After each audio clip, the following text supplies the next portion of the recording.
Hi, folks. Welcome. I'm Erik Linask. I'm with TMC and IT Expo Tech Super Show. We're here today to talk about the Future of Work Expo. And joining me, I'm super happy, Jon Arnold from JAA Associates. Thank you for joining me. Very, very excited to have you with me so we can talk about Future of Work. And more importantly, really excited for Future of Work Expo 2025. Me too, Eric. Me too. We've been doing these things for a long time and happy to be back. Happy to be here with you in our virtual, very cool Future of Work Expo screen backgrounds. We're getting pretty sophisticated and getting to market now as we need to be. Yeah, so I'll just quickly mention this is, I think, the seventh year I've been chairing this event. And, when we talk about future of work, it sounds like it's something that's far away. And when we've been doing this for 7 years, you'd like to think the future is already here. And in a lot of ways, yeah, it is, right? But there is new stuff coming. So it's one of those evergreen topics. And, a lot of AI, of course, is taking over pretty much everything now. And that's a very big part of what the future work is going to be about. And it's coming faster than we realize. And that's why these events are so good because, we're trying to stay on the pulse of what things are, what is happening and why you've got to pay attention to these things, right? Yeah, you're spot on there, Jon. And it's certainly been an interesting and exciting journey for us with Future of Work. And on a little bit broader scale, you talk about the things that are happening, the exciting evolution of the business technology environment. Future of Work really plays well into a lot of the other events that are co-located with Future of Work and under the IT Expo Tech Super Show umbrella. They really are all designed to give a fresh, informative, educational perspective to attendees on so much of the technology that is impacting and influencing businesses and how they operate, how they drive operational efficiencies and revenue opportunities and so forth. Obviously, Future of Work, got Future of CX Expo, we've got Enterprise Cybersecurity, we've got Generative AI Expo, certainly a huge, huge topic these days. To go along with some of the others too, like uh, MSP Expo, IoT Evolution Expo, and our core IT Expo content. So there's an awful lot there, all focusing on these leading edge, cutting edge, and in some cases, bleeding edge technologies that are impacting business today. So, Jon, there's an awful lot of synergies among all of those. But let me ask you, you talked about us doing this so now for 7 years. How has your definition, the way you look at future of work, changed since we started this journey? Sure. So going back to that time, it was pre-pandemic, right? And this idea of hybrid work certainly wasn't a big thing. Most people were still working in their regular, knowledge workers anyways, in their regular office environments. And of course, all of the frontline type of jobs don't really change a whole lot. A lot of businesses, you have to be there to be doing the job. But what's changed now, of course, everything is kind of like before and after pandemic. I think that's a big kind of inflection point with this stuff. Mhm. But it made future work a really important topic because when the pandemic came, businesses were forced to adapt really quickly to all these new models and with that new technologies. The shift from home-based office, well, to home-based working from office couldn't have really done so on a big scale without the technologies. And I have to emphasize that our event, the Future Work Expo, is very much a technology first event, as is IT Expo in general. It's a technology conference. And so we're focused on what are the technologies that make these new realities happen. So as the workplace evolves, it's becoming more and more technology defined, right? So in other words, we can't do meetings anymore unless we're using UCaaS platform or we're using a video platform, much like we're doing here to record this interview. And then you start talking about, well, it's very mobile centric for a lot of people. How do they get those apps to work on their phones and have a kind of a similar user experience? So the future work is really becoming more and more defined by these technologies. And so really the starting point is cloud, which I think we're all pretty much at right now. The latest, of course, is AI, which is now calling into question almost everything we've ever done and why and where, all those kind of things. So that makes the topics we look at pretty relevant because the future work is no longer just about shifting from office to home or doing both, but it's also the nature of what it is you're doing. You know, how much of it is going to be human driven versus automated? That's a very fundamental question. And then, of course, for technology decision makers, they have to think about what this means for their organizational structures. How much office space do we need? What technologies do we have to invest in to support everybody?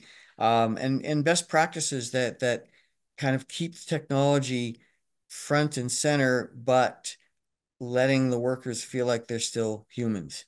And that's a tricky balance to strike, but that's kind of the core of a lot of how it's evolving, Eric, and I don't see it stopping. I mean, it's, new tech, these waves keep coming and they're coming faster now. So we're going and doing an annual event. A year from now, I have no way to tell you what's going to be the next big thing. It's just way too far out. Well, that has definitely been the one constant with the future of work events and just the IT Expo shows in general over the years is from one year to the next, you just don't know what are going to be the hot button topics, what are going to be the latest and greatest innovations and how these different industries are going to evolve. So certainly makes it very, very exciting. You talk about so many different technologies, and I agree with you that sort of AI has sort of become an overarching topic that is impacting so many different parts of our business lives. So it makes a lot of sense that we touch on AI in many different places within future of work. I also think it's interesting. I feel like we were headed down the AI path with future of work at the very beginning, and then the world shifted, right? Like you said, the pandemic hit, and the future of work was more broadly than just our show was redefined into really the remote and hybrid work environment. And now it's shifted back to incorporate kind of both sides of those. Well, how do you deal with AI? How do you implement AI? How do you leverage AI in that new hybrid remote work environment? And by the way, also including that a little more traditional mobile worker environment as well, right? I mean, that's something that we've been uh, accommodating and working with for much longer than 2020, right? Mm-hmm. For sure. So talk to me. What are when you look at these different technologies that you mentioned, what are some of the key technologies, key topics that we're going to be talking about at Future of Work Expo 2025? Yeah, so right off the top, because so much of this is technology based, you got to look at the IT function because that's kind of, the central point for how technologies are deployed across an organization. So the role of IT, when we talk about future of work, because it's going to be technology driven, the role of IT really comes under a microscope. Really, what are they there to do? It used to be, in the never mind pandemic, but when the world was hardware, the IT function was fairly easy to understand. Now that it's all software and now that it's all cloud-based, it's really about platforms and applications. Um, and because AI is enabling and throwing off so much data now that we never had to think about or deal with before, IT is really kind of in the data management business. So yes, they provide connectivity, but the demands on their role are getting much more complicated now because every line of business is expecting things from all of that data, and they don't have the tools themselves. So IT kind of has to educate in a lot of ways, how to use all of this data that we're getting because it's playing a role for most forms of decision making now, right? There isn't any big decision in an organization being made today that isn't somehow driven by data. So it's, we just think about sports, Eric, right? We don't talk about the athletes themselves. We talk about their performance based on the stats and the metrics of how they do. And so AI is just creating all these new layers of data that we didn't have before. And so it's kind of tying into how we think about what skills workers need, what tech capabilities they're going to have to be supported with to do their job, to have everything connected. Because at the end of the day, it really is about having this state of what we call hyperconnectivity, where everything is connected to everything. That's when AI kind of does its magic because it has all of these data streams that it's managing and can make sense out of, and it kind of drives everything that goes forward. So IT, looking at that role is really central. And then, of course, you got to protect your data. So cybersecurity is a big one, right? And then, of course, for us as workers, privacy. How do we feel safe and secure in that environment when there's so much data around? Every move we make, every keystroke we tap, every call we make, everything is recorded and digitized. And so these AI engines now know everything about us. And we gotta feel like we're humans too, that we're just not worker bots, just, cogs in the machine, right? Absolutely. And John, I thought you were about to break into an IT version of the Police song "Every Breath You Take" there for a second. That would be pretty good. Yeah. Well, we haven't added a music track yet to future work, but it could be coming. But yeah, So, yeah, go ahead. so do you think it's fair to say, a lot of this, a lot of the software, certainly the AI that's being injected into the workplace, I feel like the future of work really has evolved to really focus on the work experience, right? It's not so much about productivity matters, obviously, but it's the experience of how employees and to an extent their customers as well, but how they're able to accomplish their jobs and what's the experience for them as they accomplish their roles. Yeah, and a big part of that, there's one panel in particular we're going to have on the the skills. What does an AI kind of centric skills have to be?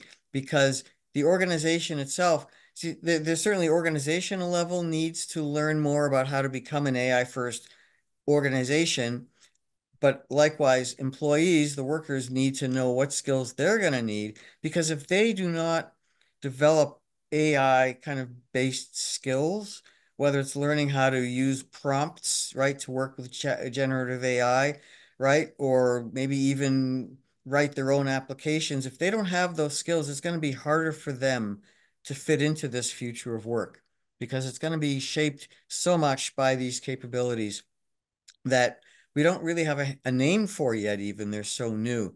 So up and down the organization to the base level of us as workers, to team leaders, to the C-level folks who have to make business decisions and develop strategies. How do you plan 5 years out for stuff that you don't even know it's going to look like 6 months from now? A lot of challenges there. So we're trying to get that broad spectrum taken into account in our sessions. And so I think anyone coming is going to see that we're talking about a pretty broad set of challenges and places for where technologies can come in to address them, but also keeping it human. At the end of the day, we all workers are humans. They will be bots at some point, but right now we're all humans, and until we are displaced, which could happen, we have to account for that too. And that's a tricky balance for any business to strike. Absolutely. So who who should be interested? Who should come to Future of Work Expo? What are what kinds of people, what kinds of roles or functions do you expect that we'll have in our audience? Yeah, certainly first and foremost, it would be folks in that IT CIO level of person. Now, granted, our audience is a mix of, enterprise, but also mid-market and smaller businesses. So there tends to be a more generalized role that manages technology decisions. You certainly need people in HR, and staffing roles because there is a training element here. We're not going down the path of uh, more of the soft skills that HR deals with, all the DEI stuff. It's very important to future work, but the technology isn't really part of that discussion like it is in these other areas about just the what hard skills do employees need.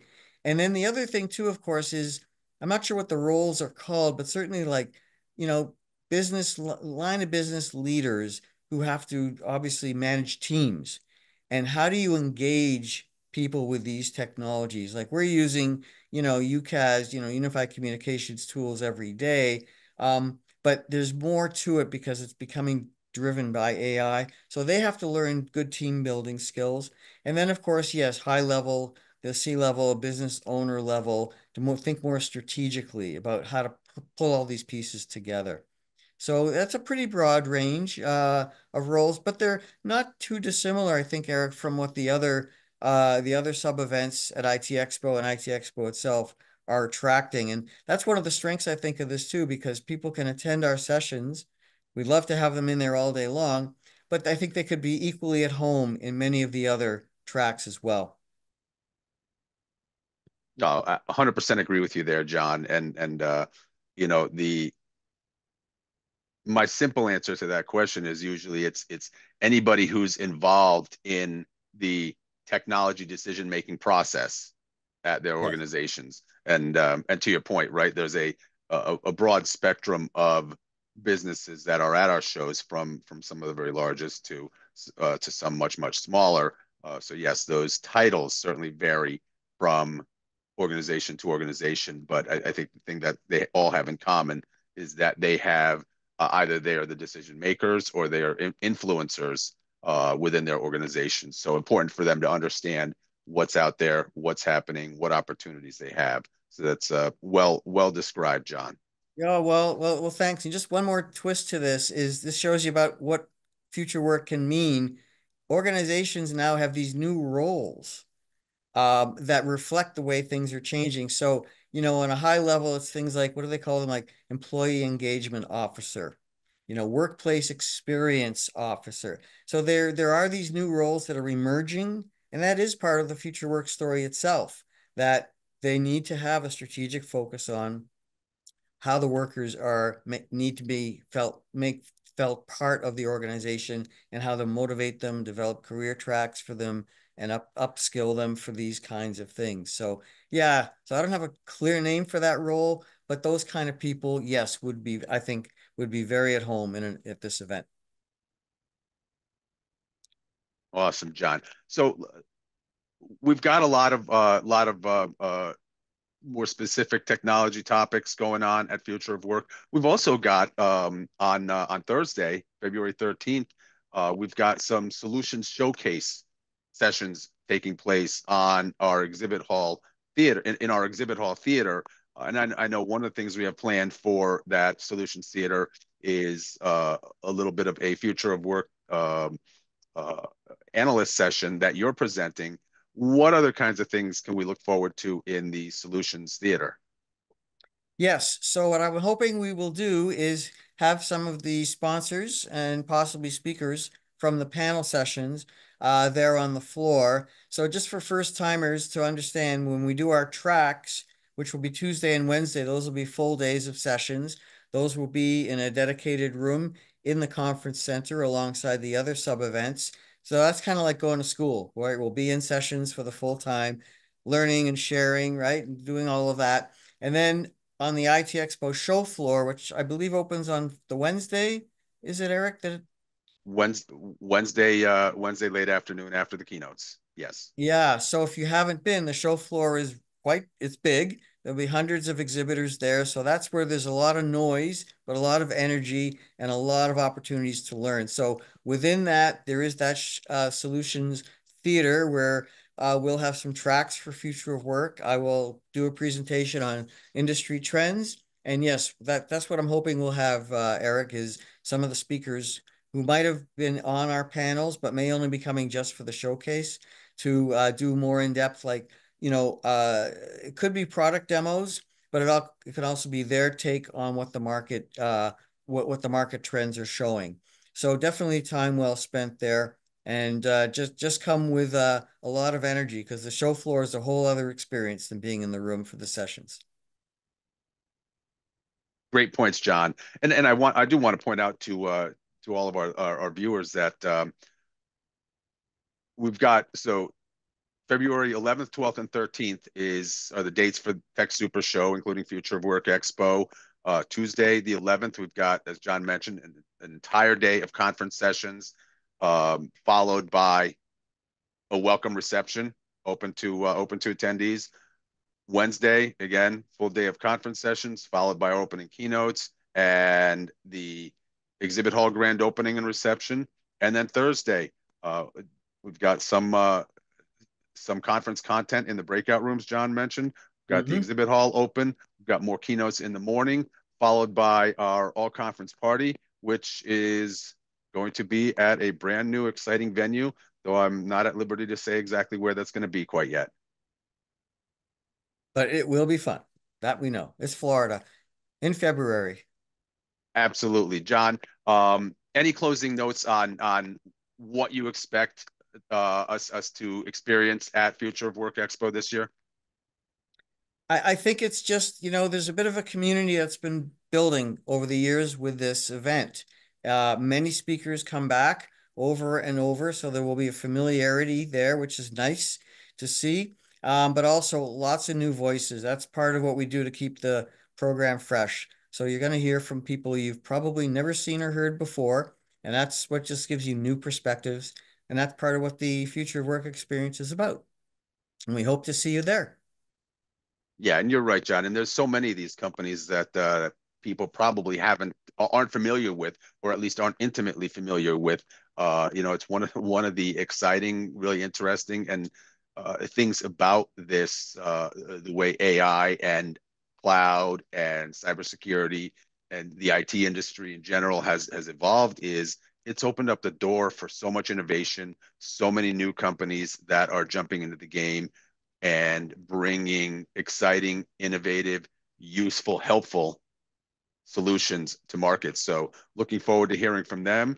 Looking forward to seeing you there, John. Again, February 11th through 13th, 2025 at the Greater Broward County Convention Center in Fort Lauderdale. If you want more information, www.futureofworkexpo.com. And we look forward to seeing you there. John, looking forward to doing this again with you, with hopefully with some of our speakers, some of our sponsors, as we continue this Future of Work video series. All right, Erik, thank you. Yes, enjoy doing this, and we hope everyone who's watching will see you in the room. Thanks. John, we'll talk soon. Thank you.